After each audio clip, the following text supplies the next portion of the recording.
Selamat pagi pemirsa, gagasan menarik dilontarkan Presiden terpilih Republik Indonesia Prabowo Subianto. Ia ingin menginisiasi Presidential Club. Klub tersebut bila benar terbentuk akan menjadi klub yang paling elit seantero Republik ini.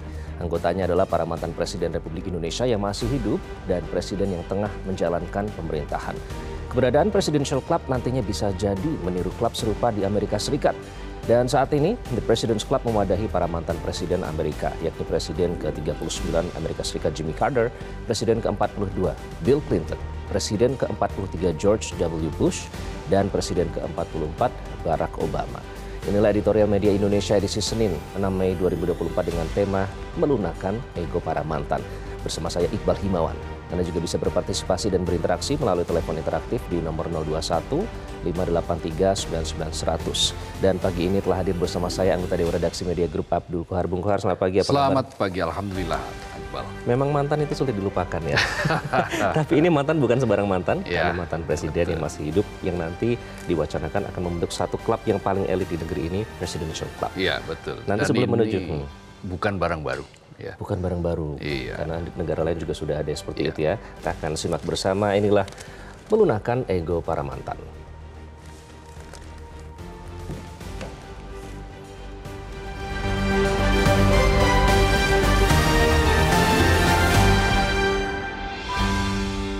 Melunakkan ego para mantan.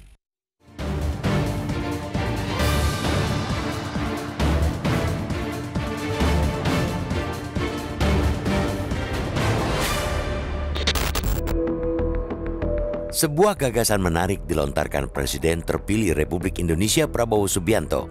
Ia ingin menginisiasi Presidential Club. Klub tersebut bila benar terbentuk akan menjadi klub paling elit seantero Republik ini. Anggotanya adalah para mantan Presiden Republik Indonesia yang masih hidup dan Presiden yang tengah menjalankan pemerintahan. Keberadaan Presidential Club nantinya bisa jadi meniru klub serupa di Amerika Serikat.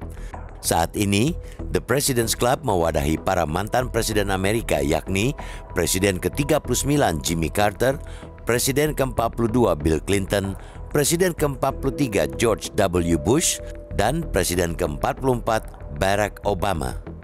Semestinya anggota President's Club juga termasuk Presiden ke-45 Donald Trump. Namun Trump yang kalah dari Joe Biden dalam pemilihan presiden atau Pilpres 2000 lalu masih enggan bergabung. Sang mantan yang dikenal temperamental itu bertekad merebut kembali Gedung Putih dalam Pilpres November tahun ini. Para mantan Presiden Negeri Paman Sam dalam wadah President's Club biasa menghadiri acara-acara besar kenegaraan seperti inaugurasi Presiden terpilih dan pemakaman kolega sesama ex-kepala negara. Mereka tampil untuk bertukar pikiran atau sekadar berbincang ketika situasi genting yang membutuhkan teladan persatuan menyeruak. Para ex-kepala negara di President's Club tidak berasal dari partai yang sama. Mereka boleh jadi musuh bebuyutan dalam politik. Secara pribadi, para mantan presiden itu bahkan tidak saling menyukai. Akan tetapi, kebersamaan para negarawan itu memberikan sinyal yang kuat demi kepentingan bangsa dan negara. Segala perseteruan pribadi, politik maupun golongan bisa dan sudah semestinya dikesampingkan. Semangat yang sama melingkupi ide pembentukan Presidential Club yang dicetuskan Prabowo. Sebagian menduga gagasan itu dimaksudkan Prabowo untuk menghilangkan potensi ganjalan politik dalam menjalankan roda pemerintahannya mendatang. Prabowo berkepentingan menjinakkan riak-riak politik sedini mungkin agar tidak mengganggu stabilitas politik di era kepemimpinannya. Jika dalam President's Club ada Donald Trump, Presidential Club mungkin akan mendapatkan penolakan dari Presiden kelima sekaligus Ketua Umum PDIP Megawati Soekarno Putri. Sudah menjadi rahasia umum, Putri Presiden pertama Republik Indonesia itu sejak lama tidak akur dengan Presiden ke-6 Susilo Bambang Yudhoyono atau SBY. Belakangan perseteruan pun mencuat antara Megawati dan Presiden Joko Widodo, puncaknya pada Pilpres 2024. Prabowo didukung Joko Widodo yang notabene kader PDIP menjadi rival pasangan Ganjar Pranowo Mahfud MD yang diusung PDIP. Hasilnya, Prabowo memenangi perebutan kursi RI 1 dan bakal memimpin negara mulai 10 Oktober mendatang. Apapun motivasi pembentukan Presidential Club hingga tantangan yang menghadang, gagasan itu sangat bagus. Sekarang tampil bersama dengan akrab di hadapan publik saja sudah memberikan sinyal positif yang kuat. Apalagi bila para mantan saling bertukar pikiran membahas masalah bangsa dan pemecahannya. Tiap presiden dalam menjalankan kepemimpinan ditempa oleh berbagai macam persoalan bangsa yang pelik. Mereka punya pengalaman yang unik dan sangat berharga. Di kepemimpinan Megawati, era reformasi lahir dan rakyat mulai memilih langsung presiden dan wakil presiden. SBY membuat pertumbuhan ekonomi melesat hingga mencapai 6,5%, kendati ketimpangan kesejahteraan masih tinggi. Joko Widodo yang akan mengakhiri jabatannya dan digantikan Prabowo mewariskan capaian infrastruktur yang luar biasa. Kita berharap para mantan presiden senantiasa memberikan teladan dengan melunakkan ego, berjalan beriringan untuk kepentingan rakyat dan negara. Jangan pernah lelah memperjuangkan persatuan bangsa meski tantangannya terjal.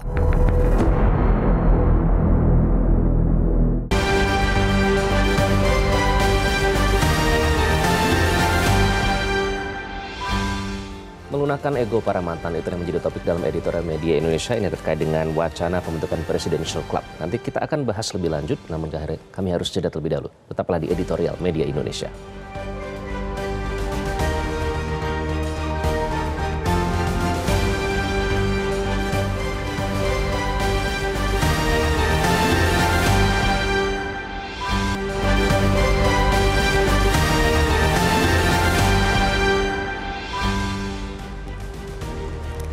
Anda kembali di editorial Media Indonesia, pemirsa, dan tema kita hari ini adalah melunakkan ego para mantan. Ini yang terkait dengan wacana pembentukan Presidential Club yang digagas oleh Presiden terpilih Prabowo Subianto.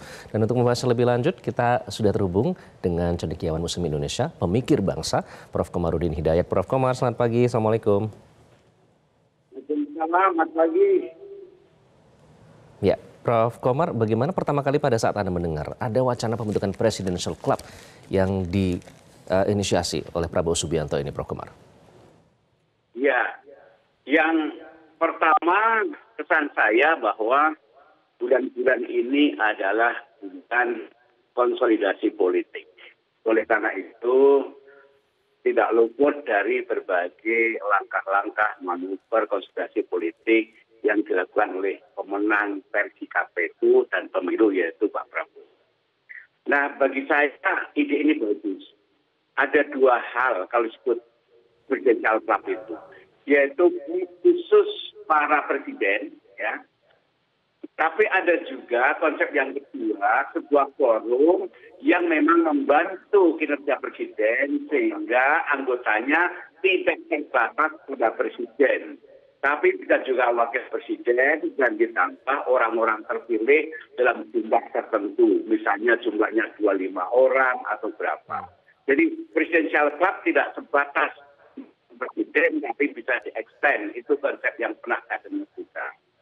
Yang kedua, catatan saya, di samping membentuk lembaga baru, saya berharap presiden terpilih itu memperbaiki, memperkuat lembaga tinggi yang ada, yang selama ini banyak mendapat sorotan.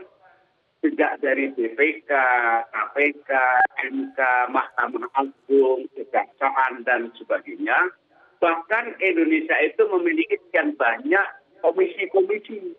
Komisi penyiaran anak, komisi perempuan, komisi, bahkan saya pernah hitung, anggota komisi itu sekitar 5 orang barangkali, semua menggunakan dana APBN yang outcome-nya dipertanyakan. Jadi jangan sampai lembaga baru yang ada itu menambah panggung politik yang nanti akan disasaran kritik kalau lembaga yang ada kinerjanya tidak bagus. Itu yang muncul di benak saya. Oke, Prof. Komar, ini artinya bukan sekedar pertemuan informal biasa begitu ya, tapi memang harus diwujudkan dalam bentuk lembaga baru menurut Anda. Sepenting itu?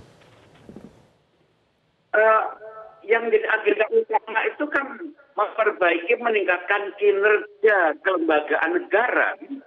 Kalau itu tujuannya, maka yang juga dilihat juga lembaga-lembaga yang ada ini perform tidak. Kalau tidak, ngapain nambah lembaga baru kalau tidak perform? Kecuali lembaga yang ada ini perform bagus, tambah lagi lembaga baru Presidential Club. Presidential Club ini kalau tidak bagus nanti nambah komporan politik saja. Oke, Prof. Komar, yang menarik kan ini ada beberapa presiden, beberapa figur yang sepertinya masih belum belum akrab begitu setelah dinamika yang terjadi di pilpres demi pilpres. Nah, apa yang ditujukan oleh para tokoh, para elit mantan presiden ini untuk menjadi teladan bagi masyarakat? Ya, kalau Presiden Prabowo ingin menginisiasi, melakukan rekonsiliasi, mungkin secara informal bagaimana menjalin orang-orang itu berbagai forum kesempatan, baru nanti belakangan pelan-pelan akan melahirkan satu forum. Tapi saya khawatir kalau kemudian langsung yang dilemparkan itu Presiden Club tanpa didahului oleh berbagai pendekatan-pendekatan, saya khawatir nanti malah sebelum terwujud menimbulkan berbagai komentar kanan kiri saja. Idenya bagus. Siapa sih yang menolak sebuah ide rekonsiliasi? Oke, kemudian secara spesifik ya, ini kita membahas hubungan antar misalnya Megawati Soekarno Putri dengan Susilo Bambang Yudhoyono dan sekarang dengan Presiden Jokowi. Apa yang bisa ditunjukkan dari hubungan mereka supaya ini tuh bisa menjadi percontohan bagi masyarakat dengan misalnya nanti wacana Presidential Club ini terbentuk, Prof. Komar? Saya terkesan dengan para politisi awal, generasi founding fathers. Itu mereka berbeda politik, ya. Sejak dari katakanlah Bung Karno, Bung Hatta, ada Nasir, Kasimu, tokoh masyarakat kayak Hamka.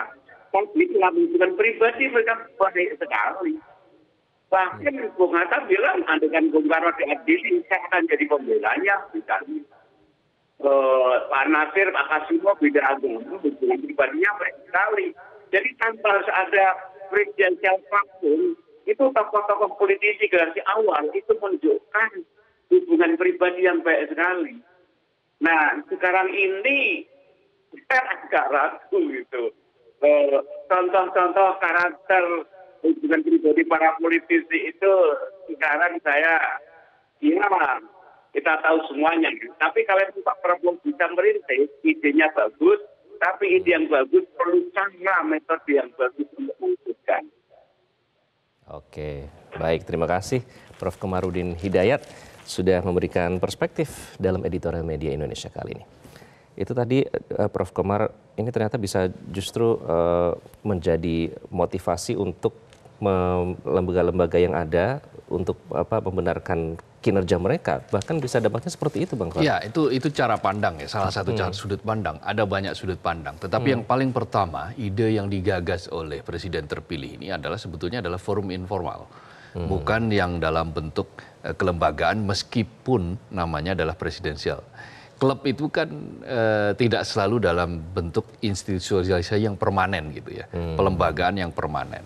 Di Amerika, the Presidential Club itu di Amerika Serikat itu tidak formal, tidak diformalkan, tetapi mereka intens. Antara presiden waktu itu Barack Obama dan presiden yang sudah former gitu ya, sudah mantan gitu, seperti kayak George W. Bush, meskipun dari Partai Republik, ada Jimmy Carter, lalu ada Bill Clinton. Mereka semua intens dalam berdiskusi.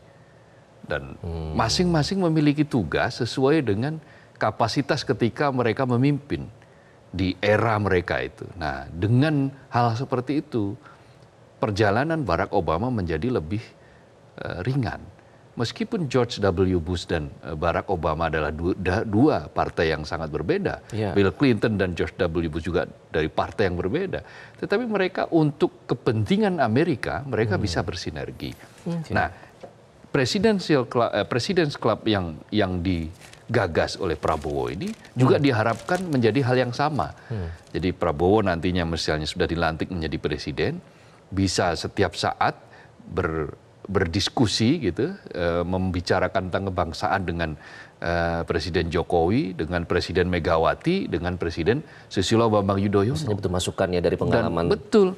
Dan masing-masing punya kekuatan. Misalnya SBY kenapa mampu mengangkat ekonomi Indonesia hingga 6%, pertumbuhan ekonomi hingga 6%. Lalu Megawati, lalu yang menginisiasi pemilihan presiden langsung, yang menginisiasi KPK dan seterusnya.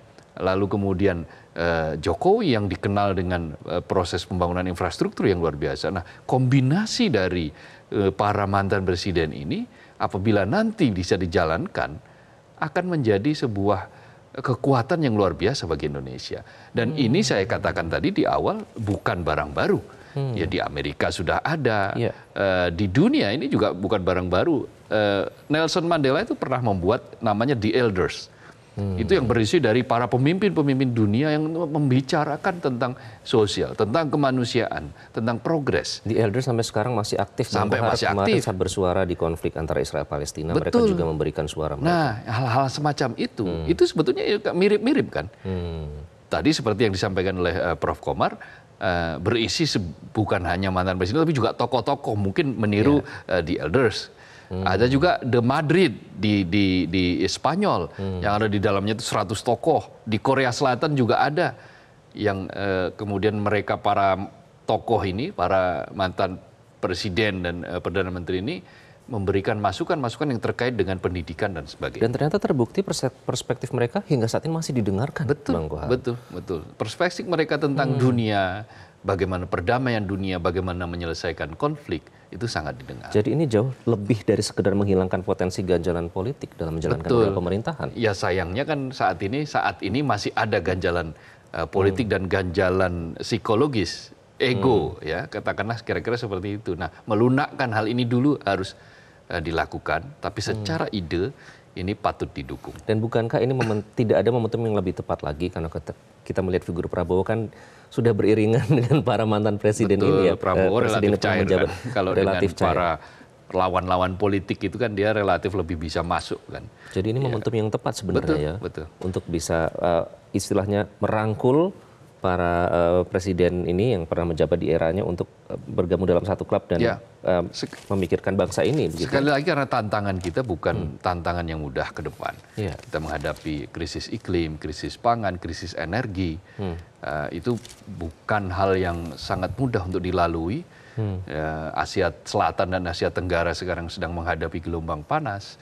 Meskipun Indonesia tidak kena langsung, tapi imbasnya kan kita rasakan hari-hari ini kan sangat panas. Lalu bagaimana krisis iklim ini berpengaruh terhadap pangan, krisis pangan, lalu berpengaruh lagi terhadap krisis energi, belum lagi krisis geopolitik. Semua membutuhkan pandangan bukan hanya yang sedang memerintah, tetapi juga yang pernah memerintah. Nah, dari pandangan-pandangan itulah maka ke depan akan bisa kita saksikan. Posisi bisa saja di dalam pemerintahan, di luar pemerintahan. Tetapi itu mestinya tidak menghalangi para mantan presiden ini untuk memberikan ide-ide dan masukan-masukannya. Oke, nah itu dalam hal komunikasi. Selama ini kan mereka seperti berjalan sendiri-sendiri begitu ya Bang Kohar. Masing-masing itu sepertinya saya lihat punya etikat baik. Misalnya ada masalah yang terjadi di negara ini, mereka menyuarakan pendapat mereka tapi melalui kanalnya masing-masing. Jadi dengan adanya klub ini diharapkan itu bisa menjadi channel tersendiri bagi mereka untuk menyuarakan itu? Setidak-tidaknya begini, publik itu sudah melihat dulu para pemimpin, para tokoh, para sosok bangsa ini bisa duduk bersama. Itu dulu. Kalau para pemimpin, para tokoh ini bisa duduk bersama, maka semua problem itu bisa diselesaikan kok. Ingat, ada foto yang sangat legendaris antara Bung Karno dan Jenderal Sudirman. Bung Karno yang memeluk Jenderal Sudirman. Yang sampai diulang fotonya itu karena hasrat Bung Karno yang sangat kuat untuk memberikan pesan kepada publik di Republik ini bahwa tidak ada perbedaan antara Soekarno dan Sudirman.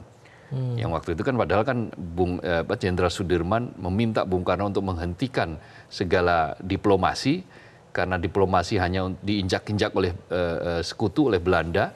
Sementara Bung Karno masih meyakini bahwa jalur diplomasi adalah jalur yang benar. Pak Jenderal Sudirman mengajak Bung Karno untuk ikut perang gerilya, tapi Bung Karno menolak. Bung Karno tetap memilih jalur diplomasi. Lalu kemudian Jenderal Sudirman dengan gayanya sendiri terus melakukan perang gerilya. Lalu Bung Karno memerintahkan waktu itu Pak Harto untuk menjemput Jenderal Sudirman di hutan untuk kembali. Akhirnya bertemulah mereka di Jogja, dan forum pertemuan setelah berbulan-bulan tidak ketemu ini diabadikan oleh seorang fotografer IPOS yang sangat dipercaya oleh Bung Karno, Mendur. Bahkan sampai 2 kali karena saking cepatnya jepretannya kurang, diulang lagi. Dan Bung Karno yang waktu itu menginisiasi menggamit pundak Jenderal Sudirman. Ini adalah suatu contoh bagaimana mencairkan sebuah proses perbedaan yang sangat besar dalam mendesain bangsa ini ke depan. Bung Karno dan Jenderal Sudirman kan waktu itu sedang dalam perang revolusi setelah kemerdekaan. Tapi Indonesia yang masih sangat muda waktu itu butuh sebuah persatuan, sehingga publik menyaksikan melalui foto itu bahwa pemimpin kita sekarang sudah berdamai bersatu. Dan mereka memikirkan bangsa, betul, bukan memikirkan visi masing-masing, mengalahkan ego masing-masing lah. Mengalahkan ego masing-masing, dan ternyata teladan itu sudah ditunjukkan oleh pendiri bangsa kita. Bang Kohar, nanti kita akan bahas lebih lanjut. Kami juga akan undang Anda untuk berpartisipasi dan memberikan opini terkait dengan tema kita pada pagi hari ini. Namun kita harus jeda terlebih dahulu. Tetaplah bersama kami di Editorial Media Indonesia.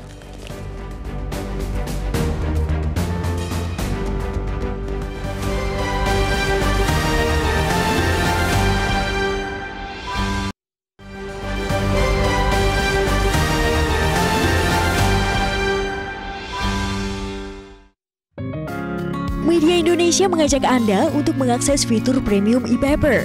Dengan sajian konten berbasis intelektual dan meneguhkan kebangsaan, Media Indonesia tampil dengan lebih dinamis melalui e-paper Media Indonesia yang dapat Anda akses kapan saja, di mana saja. Caranya mudah, download aplikasi Media Indonesia di Android atau ketik link e-paper.mediaindonesia.com atau bisa scan QR Code pada layar kaca Anda. Klik tab e-paper di bagian samping layar tablet Anda. Daftarkan data diri, serta pilih paket perlangganan e-paper Media Indonesia sesuai dengan kebutuhan Anda. Nikmati juga bonus spesial tambahan 4 halaman rubrik fokus setiap hari. Semua bisa Anda dapatkan hanya di e-paper Media Indonesia. Untuk informasi lebih lanjut, hubungi customer service di nomor 0811 1201 2018 atau kunjungi media sosial @mediaindonesia. Media Indonesia, referensi bangsa. Anda kembali di Editorial Media Indonesia, masih membahas terkait dengan wacana pembentukan Presidential Club oleh Presiden terpilih Prabowo Subianto, melunakkan ego para mantan. Itulah menjadi topik kita pada pagi hari ini. Saatnya kami undang Anda untuk memberikan opini pemirsa bersama editorial pada pagi hari ini. Kita akan undang yang pertama ada Bapak Roni di Cilangkap, Jakarta. Pak Roni, selamat pagi. Selamat pagi Pak Roni. Pak Roni? Baik, ada kendala komunikasi dengan Pak Roni. Kita ke penelpon berikutnya dengan Ibu Indra dari Cirebon, Jawa Barat. Selamat pagi Ibu Indra.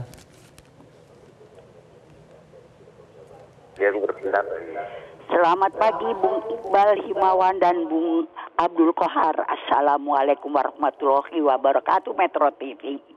Waalaikumsalam warahmatullahi wabarakatuh. Bagaimana Presidential Club? Betul-betul indah. Sesuai dengan azas Pancasila kita mengenai bermusyawarah, dan menurut Muslim silaturahim itu memang nomor 1. Nah, betul, dengan bersilaturahim ego kita akan lumer, iya, dan segala sesuatu yang dilakukan dengan mufakat itu akan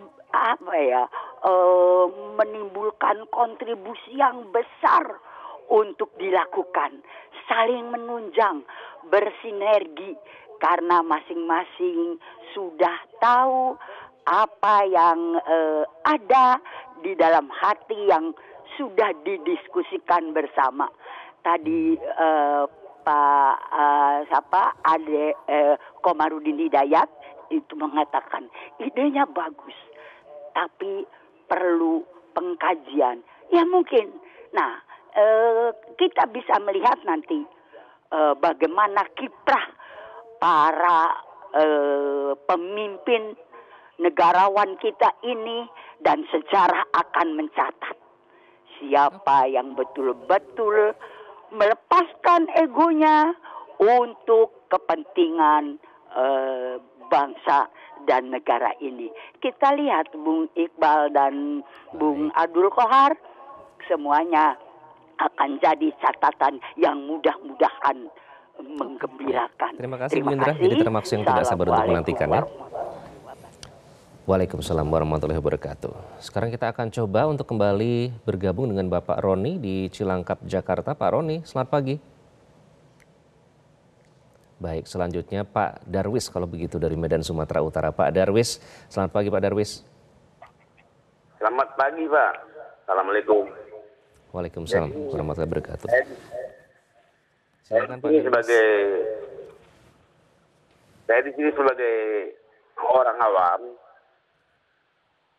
Jadi saya sini mewakili pendapat dari masyarakat biasa. Ya udah saatnya lah para pemimpin di atas itu guyup untuk bersatu. Karena sejak masa kampanye dan konstelasi politik tanggal 14 kemarin, sampai sekarang ini kami masih merasakan suasana yang tidak kondusif gitu. Terutama ini buat para pedagang-pedagang kecil, kami masih berdampak ini Pak. Jadi mohonlah kepada para pemimpin, terutama pemimpin-pemimpin politik, sudah saatnya lah pikirkan rakyat. Karena itu sampai mencapai bulan Oktober nanti ini kan makin panjang ini. Jadi kalau masih tidak stabil, ya mohonlah untuk, saya pikir ini ide yang baik ini. Oke. Mau kita Pak Darwis, Indonesia. Gitu. Hubungannya apa Pak? Komunikasi yang terjalin antara para presiden dan juga yang pernah menjabat sebelumnya dengan kondisi yang Bapak rasakan sebagai masyarakat awam? Iya, minimal aja sekarang. Kalau kita mau belanja aja, untuk pagi aja, untuk 50.000, 100.000 itu nggak ada apa-apa aja gitu. Kenapa? Ada hal yang tidak ekonomi. Ada yang tidak terpikirkan kita. Jadi ekonomi kita tidak begitu terkontrol gitu. Karena kita asik berpolitik, asik berpendapat, dan kami minta mohon kepada media untuk tidak minta pendapat para politik gitu. Jadi ya kita adem-adem lah gitu di bawah ini gitu. Terima kasih. Baik, terima kasih Pak Darwis. Ini menarik. Jadi mungkin dari presiden yang pernah menjabat sebelumnya bisa dimintai masukan begitu ya untuk terkait dengan permasalahan ekonomi yang sedang dihadapi. Kita selanjutnya bergabung dengan Pak Tasrik Usman dari Banjarmasin. Pak Tasrik Usman, selamat pagi. Pak Tasrik Usman. Selamat pagi Pak Tasrik Usman. Baik, kita coba sapa kembali dari Banjarmasin, Pak Tasrik Usman. Selamat pagi Pak Tasrik Usman. Baik, sepertinya komunikasinya belum bisa dilunakkan Bang Kohar. Tapi tadi ada perspektif yang menarik. Yang pertama soal silaturahmi. Oke, sudah tersambung kan Pak Tasrik Usman? Selamat pagi Bang Iqbal, Bang Kohar. Pagi Pak Tasrik, silakan Pak. Selamat pagi Bang Iqbal, selamat pagi Bang Kohar. Ya, pagi Pak. Selamat pagi, kita sudah bisa mendengar. Silakan Pak Tasrik. Halo? Silakan langsung saja Pak Tasrik, kita sudah bisa dengan jelas mendengar Anda. Ya, melunakkan ego para mantan ya. Ya. Halo? Langsung saja berbicara Pak, kita sudah bisa mendengar dengan jelas. Selamat pagi.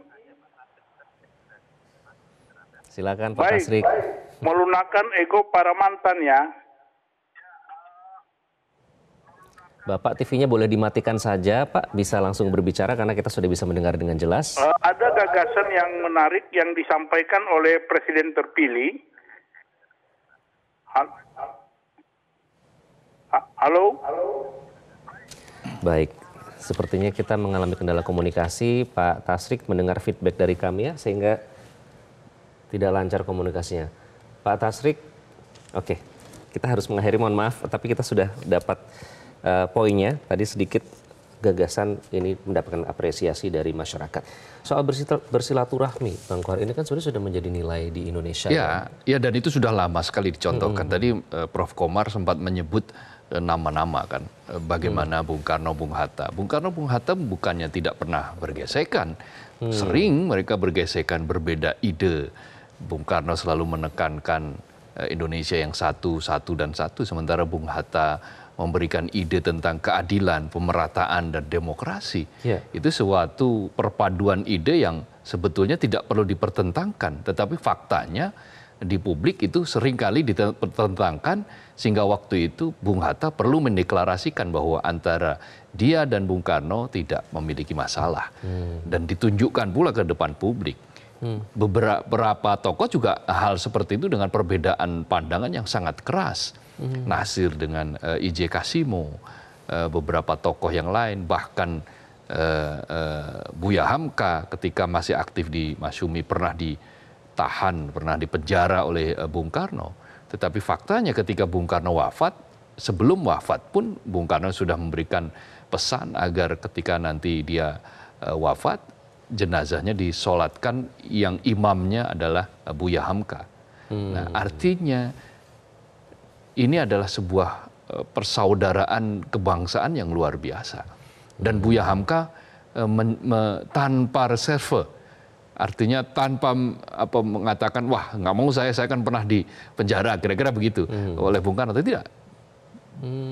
Buya Hamka langsung menjalankan apa yang diamanatkan oleh Bung Karno, itu diwasiatkan Bung Karno kepada orang dekatnya, dan Buya Hamka lah yang memimpin sholat jenazah dari Bung Karno. Ini kan sebuah pertunjukan yang bagi publik itu akan mendamaikan. Yang bagi bangsa ini ke depan itu akan lebih menjamin kemajuan, kira-kira. Segala persoalan itu bisa diselesaikan. Nah, beruntung saat ini kita masih punya sepak bola, masih punya bulu tangkis, yang dua-duanya itu bisa menjadi ikon gitu ya. Ikon pemersatu bangsa. Nah, karena itu alangkah bagusnya apabila tokoh-tokoh politik juga melakukan hal yang sama. Dan itu akan selalu dibutuhkan dan akan selalu relevan ya bagi bangsa ini. Bang Kohar, nanti kita akan bahas lebih lanjut karena ada lagi yang menarik soal ternyata dampaknya ini bukan sekedar silaturahmi, tapi juga ternyata bisa berdampak pada ekonomi. Artinya banyak hal yang bisa dimintai masukan dari para presiden yang pernah menjabat tersebut. Nanti kita akan lanjutkan usai jeda. Tetaplah bersama kami di Editorial Media Indonesia.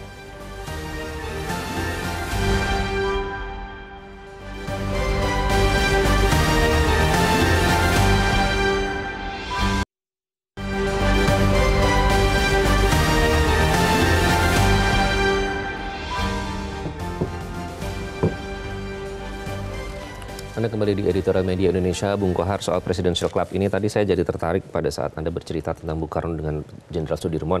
Ceritanya pada saat itu Jenderal Sudirman awalnya bersikap dingin. Tapi kemudian akhirnya toh berangkulan dengan Presiden Soekarno, Bung Karno, dan itu dilihat oleh masyarakat. Apakah itu yang dimaksud dengan melunakkan ego? Ya, itu salah satu cara.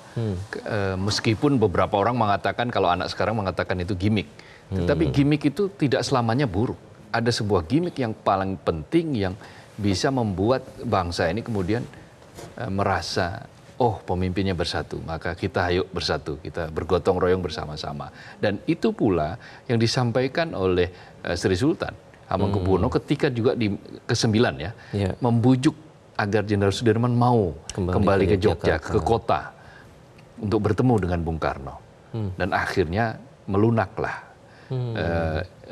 Jenderal Sudirman ini demi bangsa, maka Jenderal Sudirman bersedia menemui Bung Karno. Katanya untuk menunjukkan tidak terjadi perpecahan di kepemimpinan Indonesia. Dan supaya setidak-tidaknya publik tahu bahwa pemimpin kita masih bersatu. Itu relevan dengan kondisi saat ini berarti? Saat ini sangat relevan, karena tantangannya berbeda.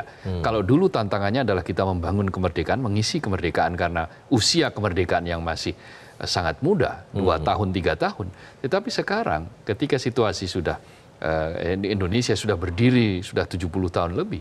Maka yang dibutuhkan saat ini adalah menghadapi tantangan-tantangan ke depan yang perubahannya waktu semakin cepat. Memang secara psikologis apa sih yang penting bagi publik pada saat mereka melihat pemimpin dan yang pernah menjabat sebelumnya itu kompak, Bang Kohar, dan saling bersilaturahmi? Gini, negara bangsa ini tidak akan menjadi apa-apa apabila rakyatnya, publiknya itu apatis. Kemenangan atau kemerdekaan yang diraih oleh Indonesia dalam berbagai macam pertempuran menang dalam kemerdekaan itu apa? Karena ada pelibatan rakyat. Ada, kita kenal dulu resolusi jihad misalnya yang dikomandani atau diserukan oleh Hadratus Syekh Kiai Haji Hasyim Asy'ari. Itu juga bagian dari pelibatan rakyat. Kenapa rakyat mau terlibat? Karena trust.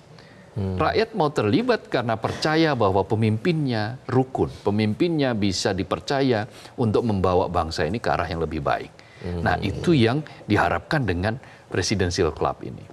Kalau Presidential Club ini bisa ditunjukkan pada publik, kepada rakyat, bahwa mereka semua siap untuk duduk bersama, siap untuk berdiskusi, untuk saling memberikan masukan, maka rakyat trust, rakyat percaya. Nah, kalau rakyat sudah percaya, maka rakyat akan bersedia melakukan berbagai hal yang dibutuhkan oleh bangsa ini. Soal trust, satu hal lagi sebelum kita menutup.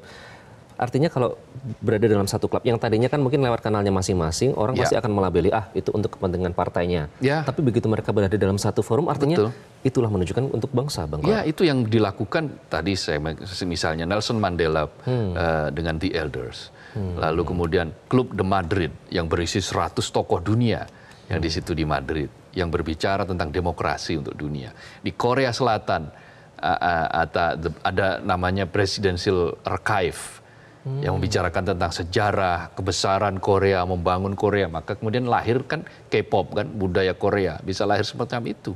Nah, di Indonesia, siapa tahu dengan Presidential Club kita punya beberapa hal yang kemudian mengapung dan kemudian bisa menjadikan negeri ini menunjukkan lagi kebesarannya di depan negara-negara di dunia. Oke, artinya malah itu justru bisa menjadi ajang untuk membangkitkan nasionalisme kita. Tapi kalau belajar dari negara lain. Apa itu? Lumerkan ego, lunakkan ego. Kita nantikan, Bang Kohar. Karena tadi kalau para penelpon juga masyarakat tentunya menantikan apa yang akan ditunjukkan kepada publik karena lagi-lagi ini untuk kepentingan bangsa. Terima kasih, Bang Kohar. Makasih, Iqbal. Dan pemirsa, kita berharap para mantan presiden senantiasa memberikan teladan dengan melunakkan ego, berjalan beriringan untuk kepentingan rakyat dan negara. Jangan pernah lelah memperjuangkan persatuan bangsa meskipun tantangannya terjal. Terima kasih telah menyaksikan Editorial Media Indonesia. Saya Iqbal Himawan. Sampai jumpa.